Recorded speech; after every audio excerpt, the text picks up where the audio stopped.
Welcome once again to the Radical Imagination. I'm your host, Jim Vredos. I'm a sociologist at John Jay College here in New York City. We're so grateful that you've joined us for the beginning of our second year on the air.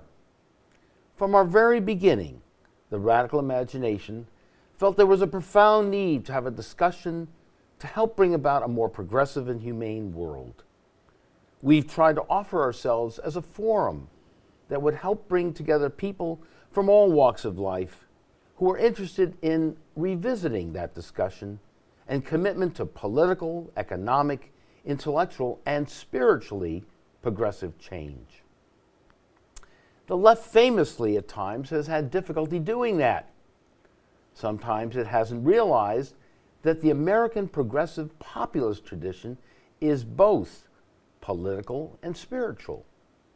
A tradition that has attempted to transcend parties, gender, age, class, race, ethnicity, religion, or geographic and community affiliation. We at the Radical Imagination felt that it was absolutely crucial to try and nurture a better understanding of these links to help transform and heal the world. One of the many thinkers and activists we looked toward as soulmates in this struggle was Tom Hayden, one of the founders of Students for Democratic Society, or SDS, a leader of the New Left movement in the 1960s and principal author of the seminal document of its time, the Port Huron Statement. As we marked the end of our first year of broadcasting, soon after Tom's passing, we devoted that show to a celebration of his life. We had on three of the original founders of SDS and drafters of the Port Huron Statement, Al Haber, Sharon Lehrer, and Bob Ross.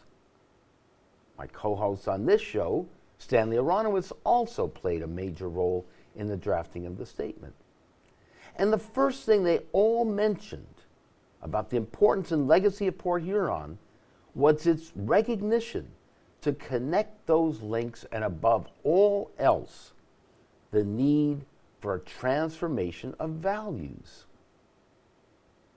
Since that show, of course, we've had the trauma and catastrophe of the election. But trauma can be also used by political and spiritual progressives as an opportunity to finally get it right. The sooner the left more clearly understands and acts on the need to systematically transform itself and become a true social, scientific, intellectual, political, economic, and spiritual force, the sooner it could affect the form change might take. Political and spiritual progressives could finally take the lead to repair and transform future history, the world as it is, and ourselves. Our guest today is a giant in that prophetic spiritual tradition. I felt it was profoundly important to have him on as our first guest after the election and to start our second year of broadcasting with his powerful vision and voice in the face of trauma and catastrophe so many in the country and around the world are feeling and experiencing. He's a senior minister emeritus at Riverside Church here in New York City, and he's a co-founder, along with Reverend Dr. William Barber, Reverend Dr. Tracy Backman, and Sister Simone Campbell, of the Moral Revival, Time for a Revolution of Values. They're leading a groundswell movement that is calling for repairing the breach that so many progressives and people have imagined and yearned for since the beginnings of our country and the dawning of civilization. They're putting it together in a way that few have ever done in history. The higher ground moral declaration is in many ways what has been lacking among progressives in their history of struggle to heal and transform the world. It's no coincidence that Tom Hayden was profoundly influenced by Martin Luther King and the civil rights movement of the 50s and 60s. And King, of course, was profoundly influenced by the prophetic, revolutionary Judeo-Christian tradition that calls for that moral revival today.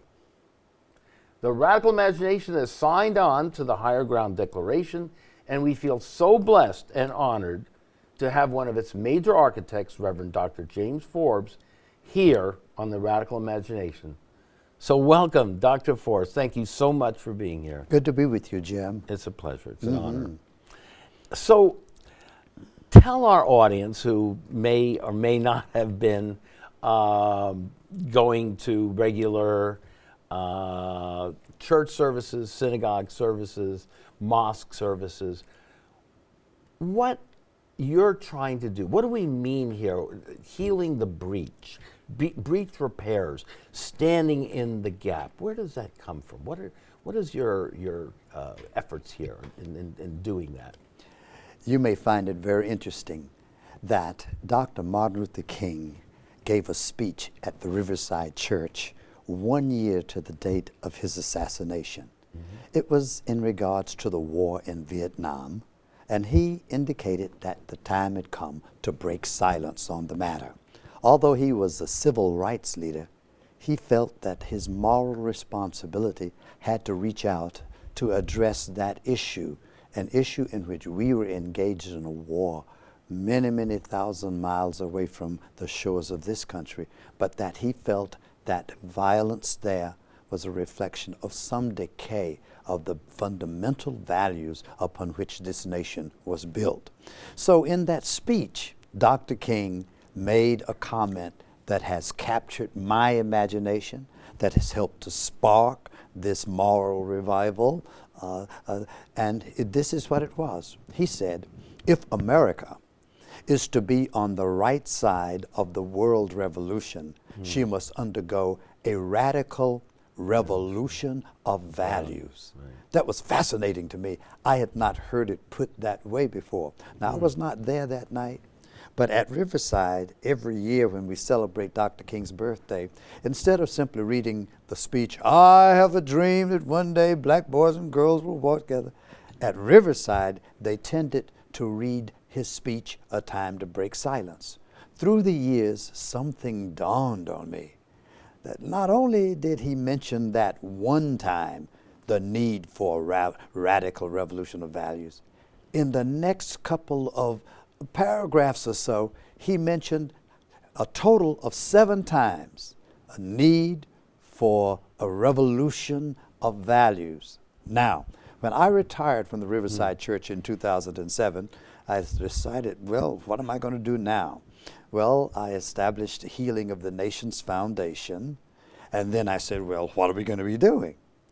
It felt to me that the spirit that was at work in Dr. King grabbed my spirit and said, for the rest of your life, you want to be engaged in the revolution of values. If you want to use the life that's left in you, there can be no greater goal than to work to see that the values upon which this nation has been built, that those values will find new life, that we will find renewal and refreshment in those fundamental values. Of course, for those who know Dr. King, it's easy to describe what kind of issues he was concerned about. Right. He mentioned that his work was designed to help us overcome the control of the giants that were prowling our communities. And there were 3. One, he said, there's racism. Then there is materialism, and there's also militarism. These giants actually may account for the values that may be determining the policies, the practices, and the general tone of life in this culture. Politically and economically. Politically, you see, it's tied in. You can't talk separate about racism right without dealing with materialism. And clearly, when there is an issue about materialism, it's going to manifest itself in violence and on a macro level, militarism, so that the military-industrial complex is related to the gross inequities we see, and is related to the racism that is so prevalent and now coming alive like giants coming back alive. So that's Yeah. that Yeah, that, yeah. that so it was in a retreat with Reverend Barber, with repairers of the breach, that I mentioned this new commitment to a radical revolution of values. And he suggested, if it's that bad, we need to go across this country trying to do several things. Number one, we've got to do values excavation. What are the values that would account for the racism and the economic injustices and the violence that's spreading across the land, and our military involvement all around the world with armaments, Controlling and dominating and killing people, exactly. Greatest purveyor of violence in the history of the world. Right. What is the root tap of the Right. tap root of the values underneath the ground? So one thing we'd have to do is values excavation. That's I a like that. fascinating. It's a Okay, great term. given all of the things we lament about America, what are the values that are at work that produce those kinds of policies and practices which seek, as it were, to divide this country half in two? So, And of course, these values are not just originated in America, of course, because we know, as reading the Bible, the ancient Israelites were certainly doing the prophetic tradition there. It talked about the same thing, right? are you kidding me? Of course. We all, human beings, Everywhere. shop for Right. our values at the same department store. That Okay. whatever you find in this country, although we think of ourselves as There's no more unique, department stores. It's all online now. But that's Right, all, right, yeah, as okay, we all get- right, yeah. right. So the reality is, Yeah. look, the human beings, as one species, we Right. manifest the same temptations and the same yielding to temptation all around the world. And the fascination is that if you see it happening thousands of miles away, across the sea, another continent, keep your eyes open. Right. Some of the manifestations will prove to be alive and well even in our culture. But anyway, after having had a chance to talk about those values of excavation, then we got to talk about, well, what is the, now I know you'll love this, what is the imagination in regards to what kind of values would really help us to be the America that we talk about when we speak of the American dream? If you could just, Dr. Ford, for 1 second go back, as you excavate and try to understand, where do these values come from? This is an issue that I will be mentioning probably this coming Monday at the White House, as there's a conference on hate and what we need to do about it. If you don't mind me being a rabbi for just a minute, I'm a Christian minister, but Please do. if I can be a rabbi for a moment. We'd love it.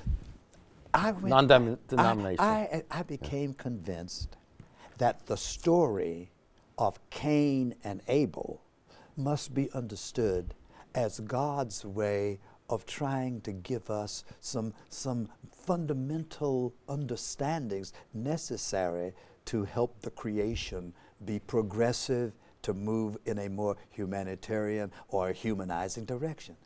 The story of Cain and Abel got me thinking like this. God gives us the gift of life. Along with the gift of life is the will to life, the will to power, the will to being, the will to create. Because we are made in the image of a God who is powerful, who creates, who perseveres in the face of the threat of non-being. Because we are made like that, God gives us life and an energy designed to protect and to sustain and to advance life.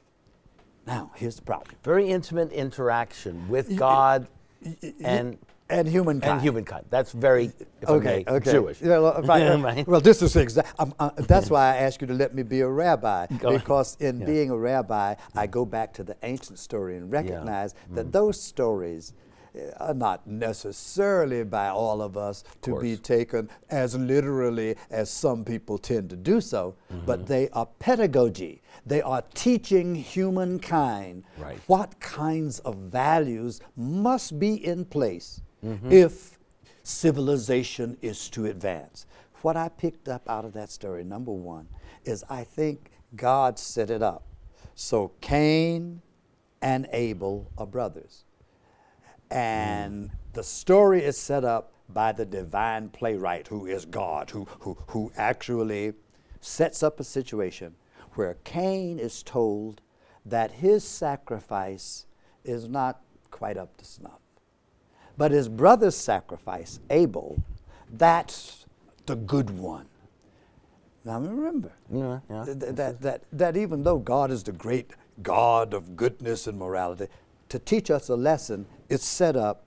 There was really nothing so much wrong with Cain's offering. It was really about the same as Abel. But you got to set the story, because if I don't teach them this lesson at the dawn of creation, they'll be screwing it up until kingdom come. So what happens in the story is when Cain gets the impression that he has been put down, ignored, laid aside, considered less than the other, and then not granted the reward. Jealous, resentful. Jealousy about the differential in evaluation, in the assessment of his worth, makes him angry. In the story, God comes along and says, hey man, your countenance is so messed up. Look at your face. There's something inside of you, and I know what it is. You are angry because you feel you have been put down. You feel you have been unfairly rendered less than the other. You feel that somehow somebody got a leg up on you and it wasn't fair, and you're angry. But this is what God says to him. Man, you had better get control of that anger. Because if you don't control it, it will control you and eventually destroy you. But of course, as you know, Cain did not pay attention to the lesson. So what happens? He is so angry. He doesn't control it. He lets it control him. He walks out and grabs his brother and says, let's go for a walk in the field. They go walking in the field, and there is a stone nearby. In fact, maybe many stones, which is always a point. This is a side point. Whenever you have weapons available, they will talk to you. Hey, I see you're angry. I see you're upset. I see you're threatened. I can be helpful to you. So he grabs the stone, slays his brother, and tries to bury his brother underneath the ground. Whereupon God comes and says, what have you done? Where's your brother? He says, am I my brother's keeper? And as you will recall, the brother is dead. He's buried. He's out of sight. But God says, oh no, I hear the blood of your brother crying from the ground. And as a result of that, the earth will no longer, that has received your brother's blood, will no longer afford you new agricultural in your vocation. Is it not going to work? Then you're going to be a vagabond on the earth, and it's going to be awful for you. Whereupon Cain cries, oh no, I can't bear all of this. People will hunt me down. They will want to kill me. And here's the main lesson, because we're talking about values, right? The main lesson was, oh no, it may seem natural that because you were a murderer, that they will murder you. But at the very dawn of creation, according to the story, God says, no, this must not happen. This must end. Break the cycle of violence. If I don't break the cycle of violence now at the beginning, you will continue throughout the ages when you feel put down, when you feel somebody's getting a leg up on you, when you feel that you've been treated unfairly, when you feel your birthright's been taken away from you, you will all start killing each other. Of course, Dr. King says, you know, an eye for an eye and tooth for a tooth, you end up all blind and toothless too. God says, no, here's what we're going to do. So God takes and puts the mark of Cain. and we don't know what the mark of Cain is. I just say it's the touch of God, an indentation. And with God's fingerprint, it means that he puts handmade by God.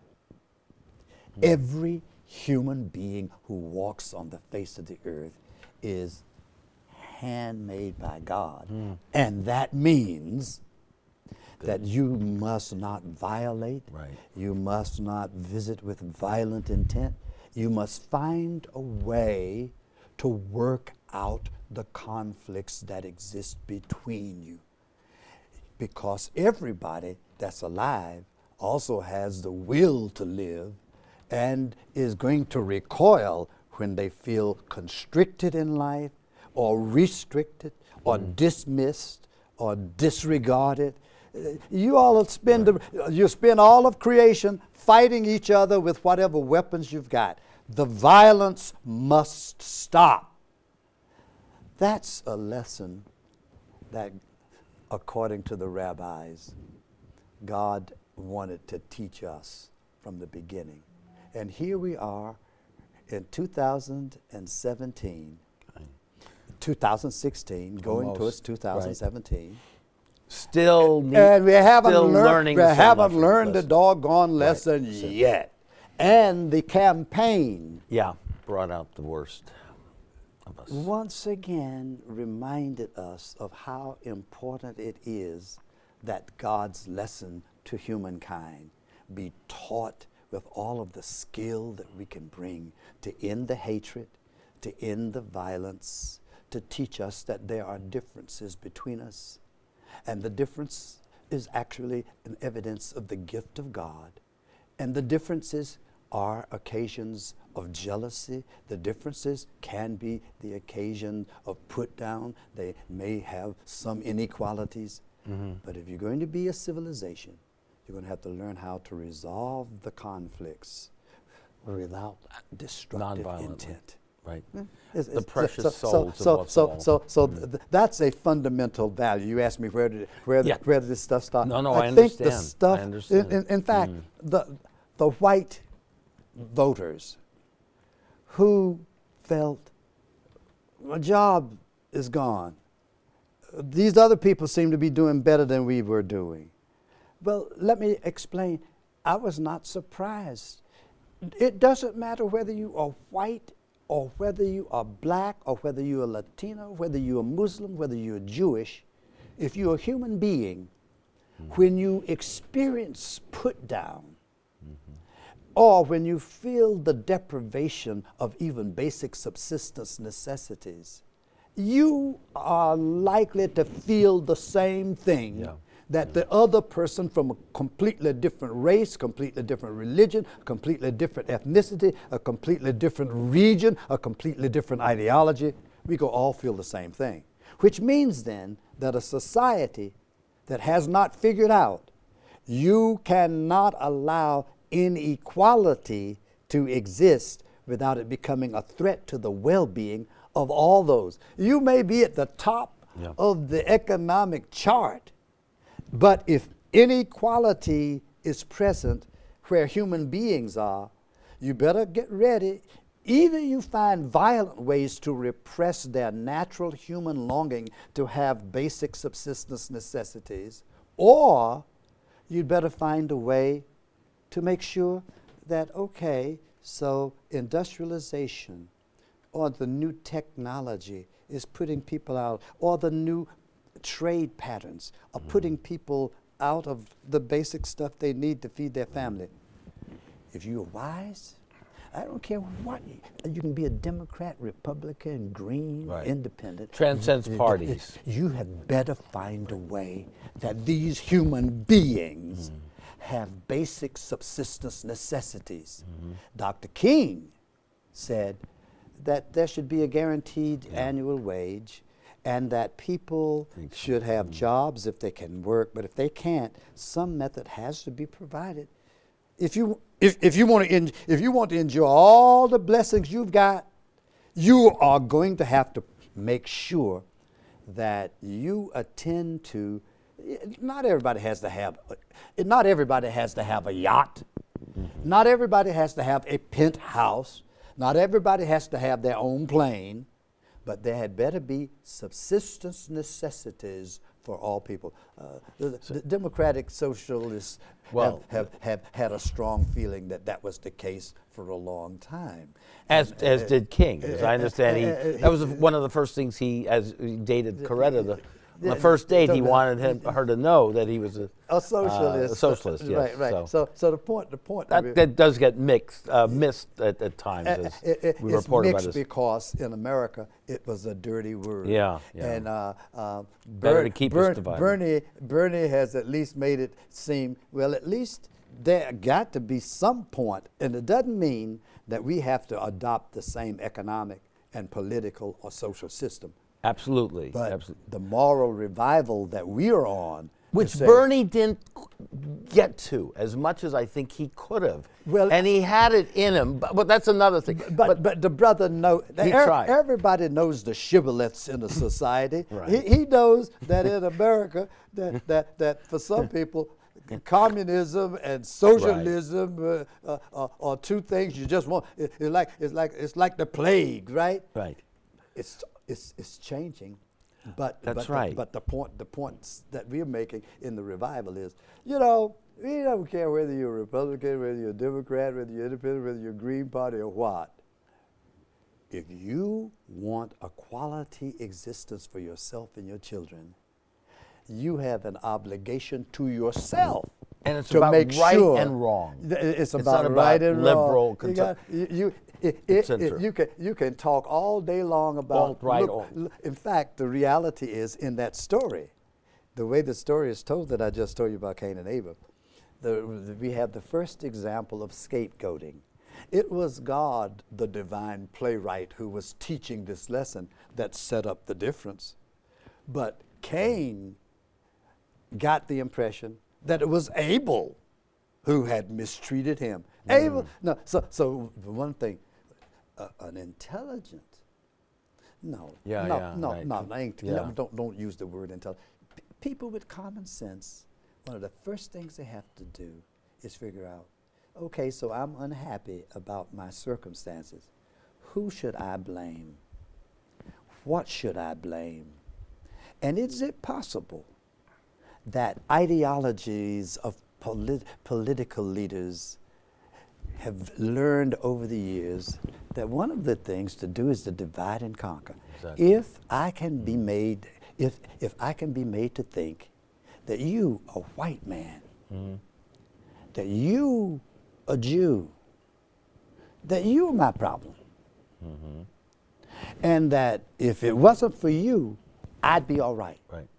Notice that's what politicians do. Yeah. They powerful, distorted ways of motivating people. While they were doing all this political campaigning this year for the president, suppose they had said, "Oh, there are some black people that don't have subsistence necessities, and there are some white people that don't have subsistence necessities. Wonder where these resources are being hoarded." Right. And if somebody could have said, "Hey, black boy, there's a white boy over there. He's in the middle of the country in South Dakota. You don't even know about these people." They are your allies because both of you are suffering from the deprivation that comes from inequitable distributions of resources. And there are some folks who are hiding that money, and they're putting it in banks across the countryside, and they're hoarding it in their own coffers. They won't even live to use it. You had better think about whether you got the wrong scapegoat.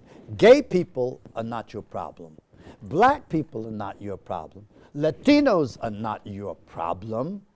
Immigrants are not your problem. They don't even have the resources that you're looking for. Let's get together and go on a scavenger hunt to find out, well, wonder where are the resources that could feed my baby, that could give a good education, that could build a quality infrastructure, that could give good opportunity. Environmental. Let's organize ourselves. I'm not going to be mad with you because you're white. And you don't need to be mad at me because I'm black. And guess what? You're scared of me. You're buying up all these guns so that when black people come after you, black people too busy looking for justice themselves. They ain't even worried. Ask the people in South Carolina after they killed the people at Mother Emanuel AME Church, and they say, well, don't you want this guy to be, killed like he killed you? They said, no, we're not worried about that. We want justice. Maybe that's a program you have to have when you have this program again. See if you could get the whole black nation to say to white folks, we ain't worried about coming after you to do to us what your great granddaddy did to us and what some of you are still doing to us. We would like to have freedom and justice for us all. And the word is, there are enough resources, and the inventiveness of the American people is such that we could all eat, have decent climate policy, that we could have infrastructure built up, that we could have space for training everybody. There is God's bounty enough. is there for all of us. Right. So, am I talking too much? No, because you don't know it, but you've already committed yourself to another eight shows. I mean, this is just this is the tip of the eye. We're going to have Reverend Barber here and Susanna Hessel. But it's so important, and for the sake of time, because we could go on and on with this. It's absolutely crucial what you're saying. The links and the moral lessons that we are still grappling with. Tell us concretely more how this moral revival is organized. How can people get involved in this? I noticed the Moral Declaration, Higher Ground. You talk brilliantly about the biblical passages of the lessons we need to know. Then more of the political lessons, social scientific. You're trying to get us to combine our considerable intellects, the social scientists, the politicians, all people in this effort. Tell us how you are organizing, trying to help organize this. So that people can actually get involved and put the sort of pressure and love and harmony that you're calling for. Well, Repairers of the Breach. Repairers of the Breach, yes. Right. Okay. So you can follow the revival. Here's how it started. Right. After we organized that, Reverend Barber, having organized Moral Monday in North Carolina, he was also the president of this NAACP chapter of the state of North Carolina. So he was that. But Repairers of the Breach is a national effort to move us beyond organizations to what he called fusion politics. Okay. That is to say, it's nonpartisan, it's interracial, it's interfaith. It's designed to say, let's look at the issue of right and wrong, what is just and what is unjust, and let us agree that we will use our political, social, and economic capital to incline our society towards a more just way of life for all people, and that we understand that business as usual is a part of the partisan game of Republicans over against Democrats. But what we want to say is we think that beyond political ideology, there is a higher ground.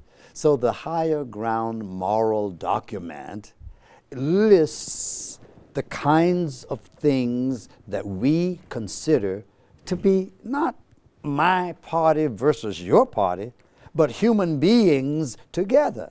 So we would like to make sure that the racial categories are understood to be illusory.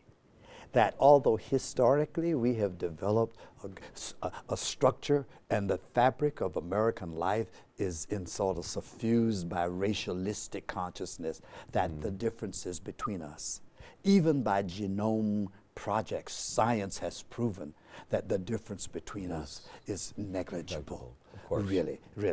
And furthermore, the paleontologists have come to the fact that although we have different genome groupings in different parts of the world, that all human beings owe their ancestry to Africa. So congratulations, my brother. Thank you. If you trace it back, you and I have the same forebears. That's right. Not only biblically, Adam and Eve, but even Homo sapiens as a species. You and I go back to the same basic molecule, the basic bones. Just as bone from Adam makes a woman, so that one bone, or the two Ezekiel. together, Ezekiel Valley of the dry bones. The point is, we are all the same. So racialistic categories have to be exposed for the illusory. And if you want to be mean about it, just say, it's really, all this white supremacy ideology, that's based on a lie. Okay, maybe I better find a nicer way to say it. It's based on sociological and economic arrangements designed to give one group of people an advantage over the other. But at the truth, we're all one family. Secondly, there must be a recognition that if we're going to be human beings, our health matters. So we are convinced that the issue, I don't care whether you call it the Affordable Care Act or whether you call it Obamacare. I don't even care if you call it Trump care. It had better be. It had better have care. Yeah. To be a human family, we have to be concerned about the health of all of us. And that's where the social scientists The can social try to scientists can help us figure out how to yeah, do that. that's what I wanted to say before. In Yeah, addition absolutely. to that, if you're good healthy, you got to have a decent education. Right. So we are for a decent education.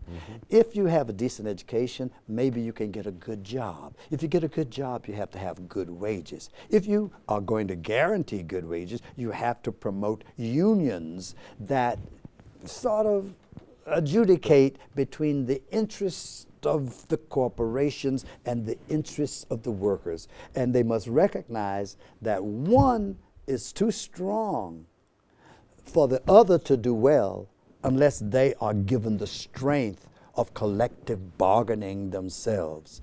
We would wish to also make sure that as people who are working, that they also have votes.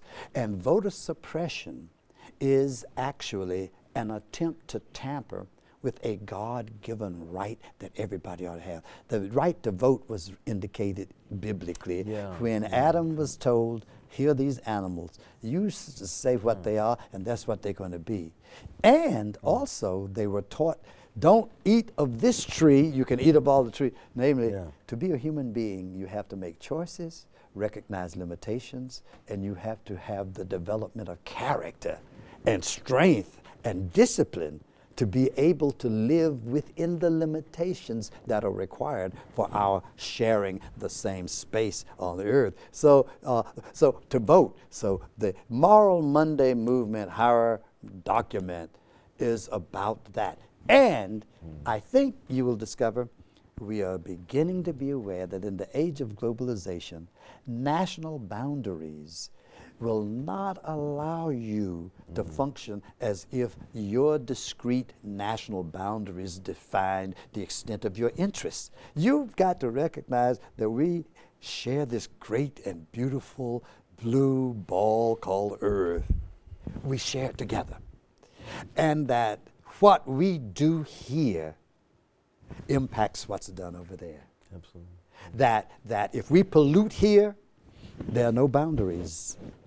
The contamination, spreads someplace else. So we are for immigrant rights that are respectful. Now, what I'm trying to do, I start with a human being, and I try to move all the way through to suggest that Dr. King has already told us what to do. We are a world house.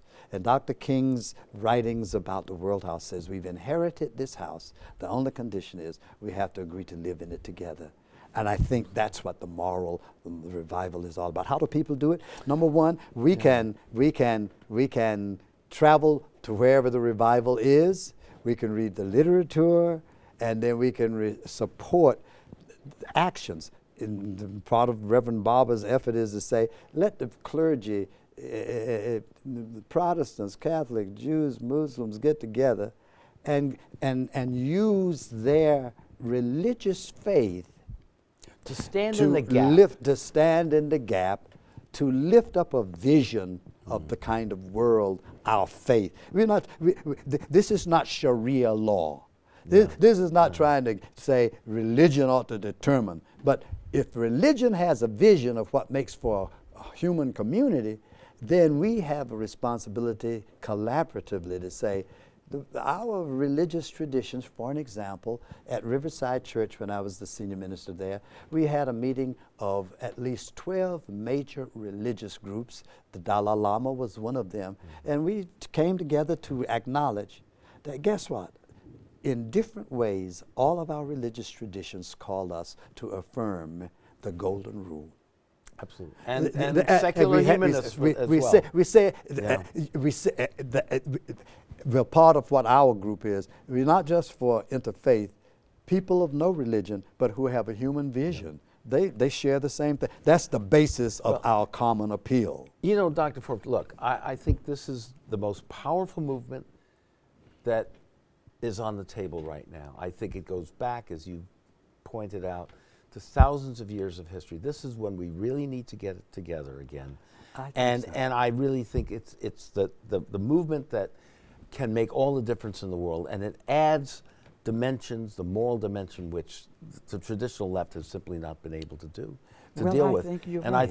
I think I just again old enough to remember and heard Dr. King, and I'm just so proud and blessed to have had you here on the show. We hope very much that Dr. Barber will also be coming, and we're going to continue on in the struggle. And let me again thank you so very, very much. My pleasure to be with you, Jim. Thank you. Thank you, Dr. Forbes. The trauma and catastrophic possibilities that America's recent election has sown has also given progressive voices a chance to direct the form that change might take toward a different path. The left has often been unwilling to see that a spiritual crisis was at the heart of the political transformation of American society.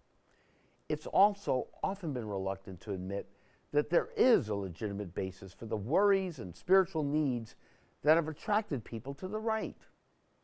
The moral revival movement and revolution of values advocated by Reverend Drs. Forbes, Barber, Blackman, and Sister Campbell is not an explicitly religious movement, but is a spiritual vision that has been the common wisdom of humanity for much of recorded history.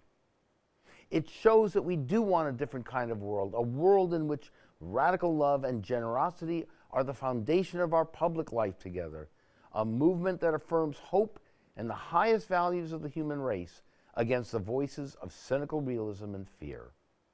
These values are efforts toward emancipation and liberating affirmations of life that people of goodwill believe in and act on, from whatever political, religious, or humanist background. Progressive political and economic change can and should be symbiotic and central to a spiritually satisfying human existence. The sooner the left realizes it, the sooner it could affect the progressive change we all are looking for. We'd like to close the Radical Imagination today with a couple of musical presentations by two incredibly talented movement musicians. We'll hear from Yara Allen, artistic voice of the Moral Mondays and Higher Moral Ground movements, and Freddy Green, the jazzy sax street genie.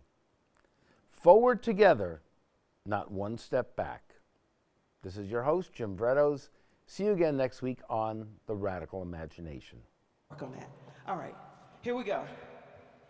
I woke up this morning with my mind stayed on freedom. Yeah, I woke up this morning with my mind stayed on freedom. I said I woke up this morning with my mind stayed on freedom.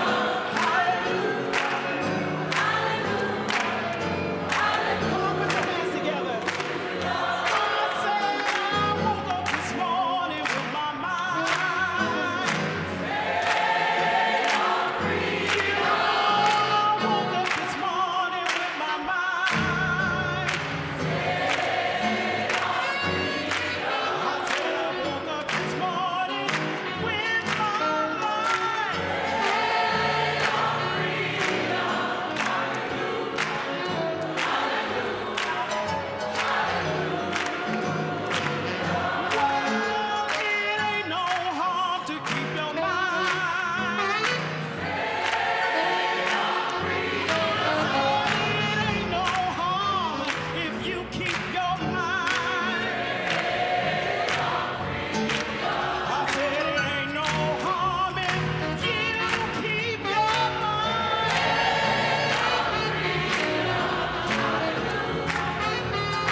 keep your mind. Well, it ain't no harm if you keep your mind.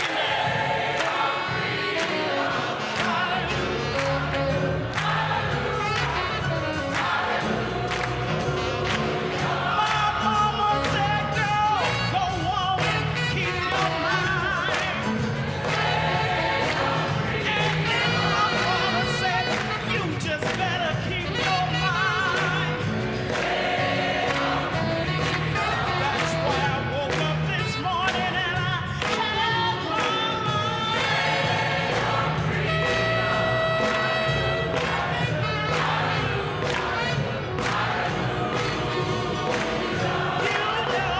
the children, they got their mind. I said our children have their minds. I know justice is coming. Justice is coming soon. But we got to pray on just a little while longer. Pray on just a little while longer. Oh, pray on just a little while longer. I know justice is coming soon, and we got to fight on just a little while longer. Fight on just a little while longer. Oh, fight on just a little while longer.